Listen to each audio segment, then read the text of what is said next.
3 and 2 and 1 and we're live.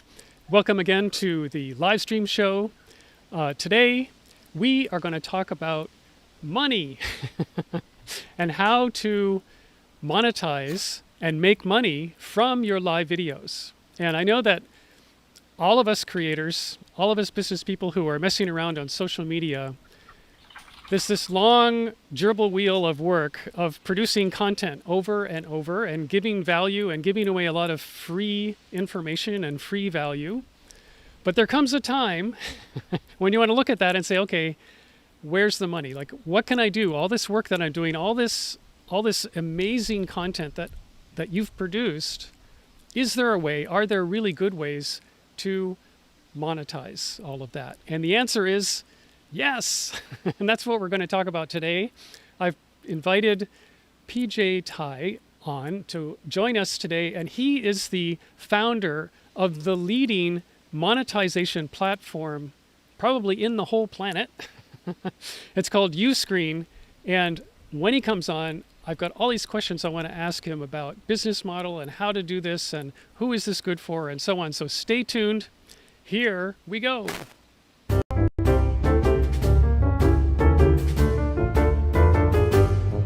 Recorded live in Boston, Massachusetts, this is the Livestream Show. In a world full of underexposed entrepreneurs, the Livestream Show is your gateway to a global community of live stream pioneers who dare to go live and create something special and unexpected, which could only happen because it was live. I'm your host, Brad Powell. Let's get on with the show.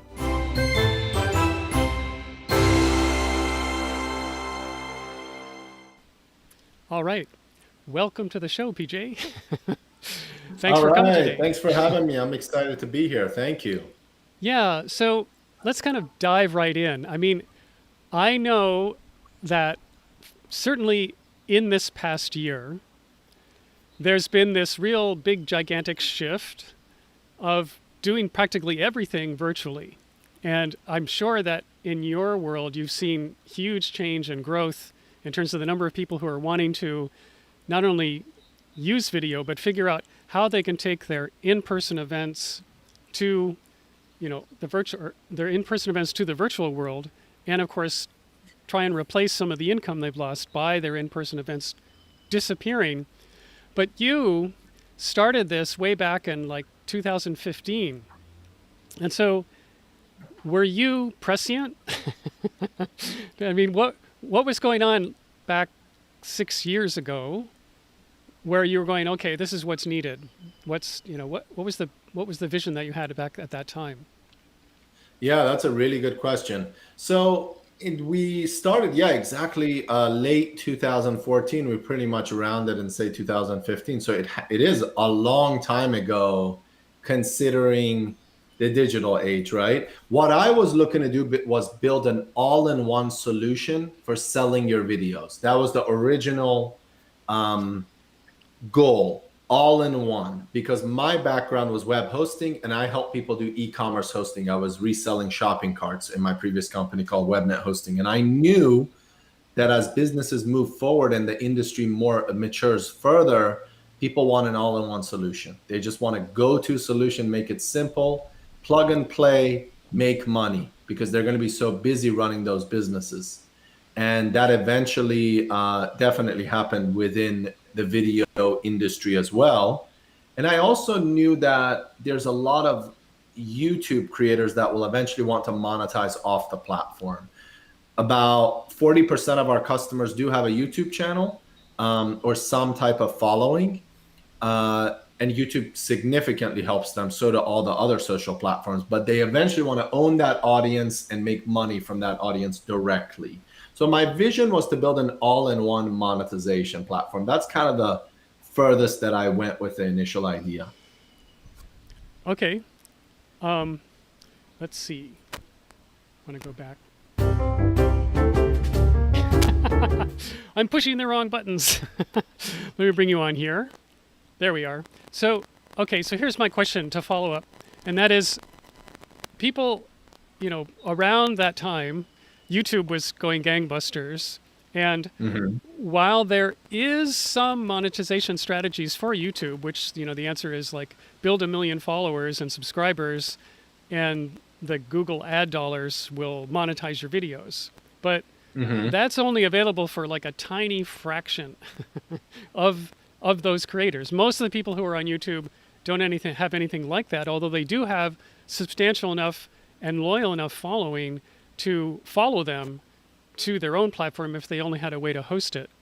So explain a little bit, like if people were migrating from YouTube onto Uscreen, what were the different options in terms of choices that they could make in terms of, I'm going to bring my people here. What are the ways that I can be charging them for the videos that I have?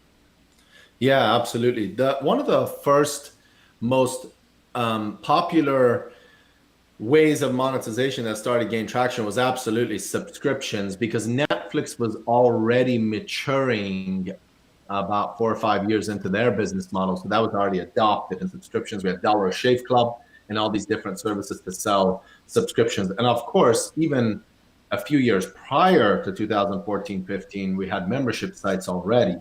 So subscriptions was starting to gain traction, but I initially didn't build Uscreen to support subscriptions. I actually, because I got excited and built it really quickly, the first beta version or the alpha version, I initially had it to sell one-time videos and rentals.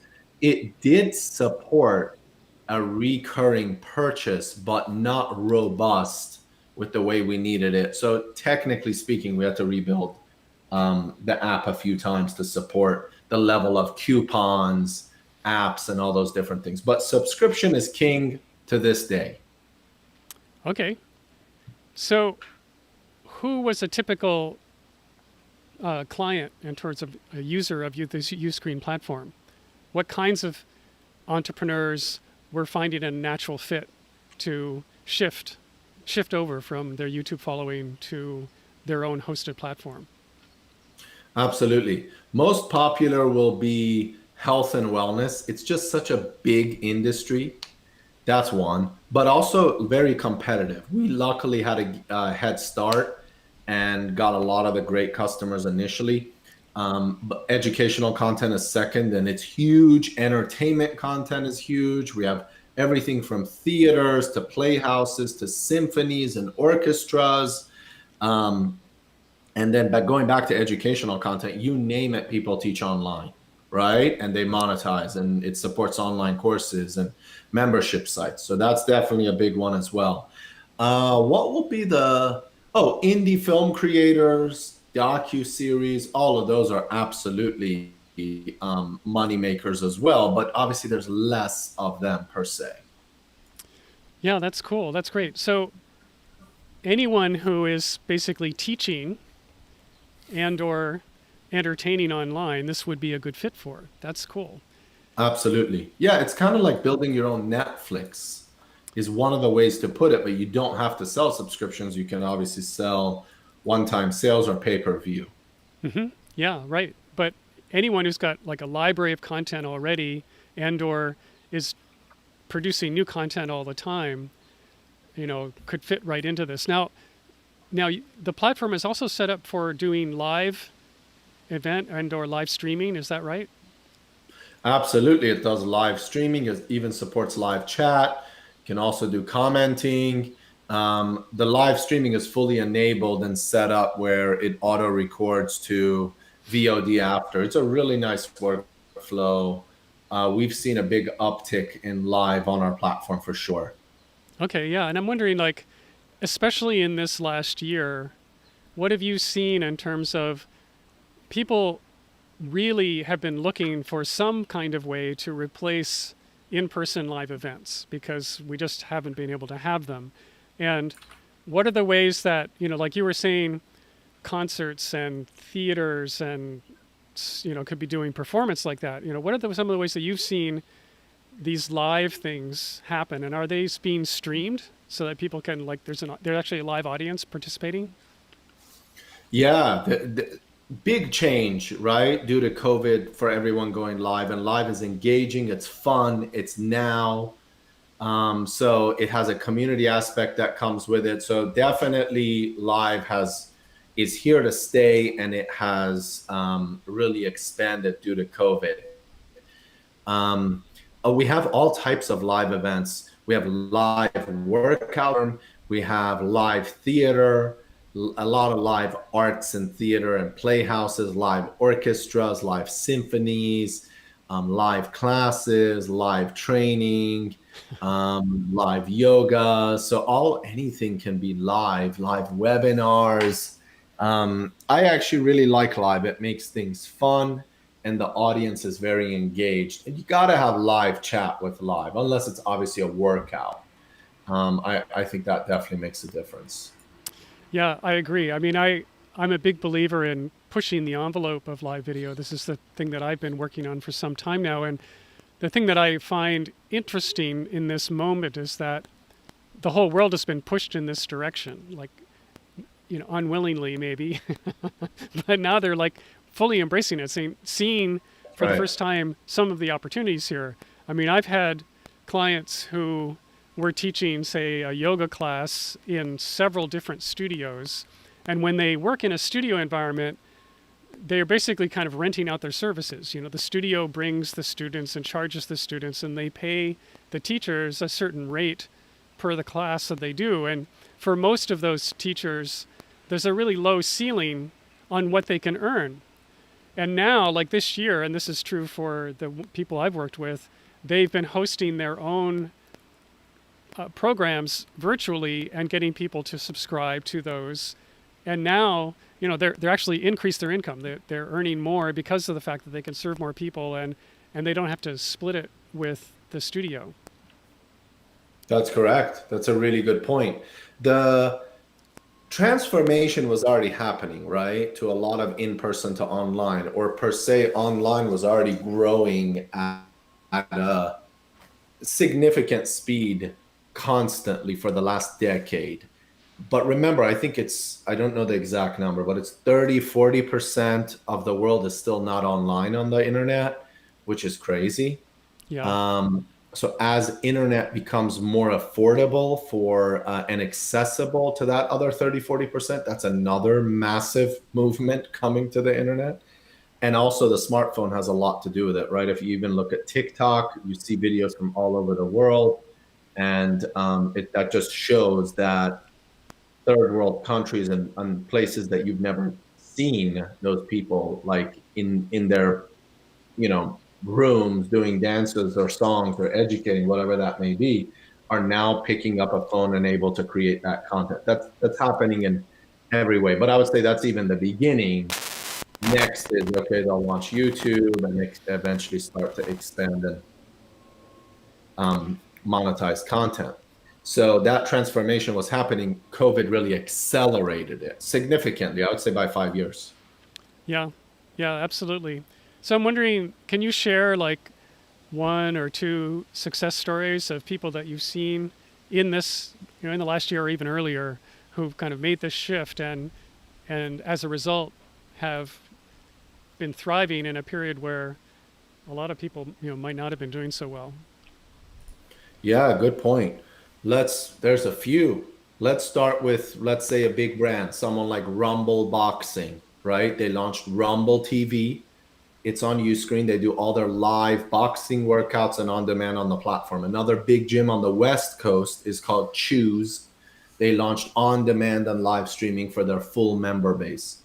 A symphony in Maryland called Maryland Symphony is also on Uscreen, and they fully have their on-demand and live experiences on the platform. A customer I actually visited, if you want to hear a really cool case study, and we did a video with them, was Pasadena Playhouse. They've been around for over 100 years. Wow. They've been bankrupt multiple times, and they're very well known, especially in California. And I think it's their state theater, possibly. Um, they either had an option to pretty much close down or launch a streaming solution and keep in touch with their audience. And they launched a streaming solution on Uscreen. It's called Playhouse Live. It's extremely successful. It's engaging, and it brings the members to newly created content, and it's extremely effective. So that was definitely a success story. So everything from health and wellness to arts and theater and entertainment and education has been successful on the platform. And from all the way from natives that were already on the platform to brick and mortars that have picked up a streaming solution, whether it's Uscreen or another, to leverage to also reach their audience. Yeah, I'm wondering, for something like the symphony to be doing all of that, interactive live thing, can you just go a little deeper and describe from the platform and features of the platform perspective, like what is that experience like from somebody who is a user and they come to the platform and it's a little bit like Netflix, but Yeah. tell me more. Like, what is it really like? What's really going on the Uscreen thing when somebody actually has their own custom, here's our show kind of experience? Awesome. Good question. Best way to put that is it really the experience of the catalog of the videos organized with categories is pretty much like Netflix. We follow that flow. And it's not because we copy Netflix, it's because that Netflix look of categories and videos and rows is extremely accessible and easy for people to follow. So it's a matter of that creator or company uploading their content, organize it into categories, and then anyone can go to a website. They see the rows of content, they can click, see a player, and watch and consume that content, do commenting, and so forth. But they also get their own apps. So they get their own app on Roku, Apple TV, Fire TV, iOS, and Android. So in this case, Playhouse Live, if you go to iOS and Android and Apple TV, they have their own app in the App Store called Playhouse Live. So you can download it. It saves the login, and they have all that content to consume. So ultimately, individuals, creators, all the way to big companies become a Netflix like service. They completely get to own their audience, own their brand, build their own Netflix, and make tens of thousands of dollars per month. Our platform, actually, in the last 2 years, has generated our customers altogether $100 million, and it's north of that now. Oh, We wow. actually, yeah, so That's impressive. absolutely, definitely is. We're really Yeah, proud of that. that's amazing. That's great. So when, you know, I just love this because now, if depending on who I am as a creator or what organization, or if I own a gym or whatever it is, I can create my own video channel that is every bit as feature rich as a Hmm. Netflix channel, to the Exactly. extent that people can actually take my stuff on their phone and access it, anywhere. Like they could be flying on a plane and watching my videos. That's That's so great. correct. And the best, yeah, you're absolutely right about that. Imagine a very small creator or an individual or just starting out for $99 a month can build their own network. Not just that, we give you all those tools to build such an amazing machine, but it's not just that.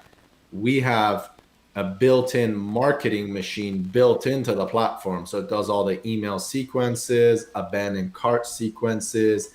It has tools to reduce churn, and it does auto win backs. All the things that we do in-house to save our customers and market to them, it's built into our platform. Remember that all-in-one thing that I said? As the industry matures and more people come online and the internet gets more and more saturated, there's just more to do, right? So much to do, tools and all these different things. You want to be busy running your business, creating good content, and focusing on your business because there's so many things to do when running a service or a business, right? Rather than trying to hold the technology part to be a part of your job and build the technology yourself. So that's why the all-in-one aspect really works, and it will only increase. The downside is on our side, we have to build a really robust platform, which comes with like, look, our company is 100 people. 50 of them are Wow. engineers. Half of Yep. our company is engineers. That comes with a significant fee because we have a lot of features to support.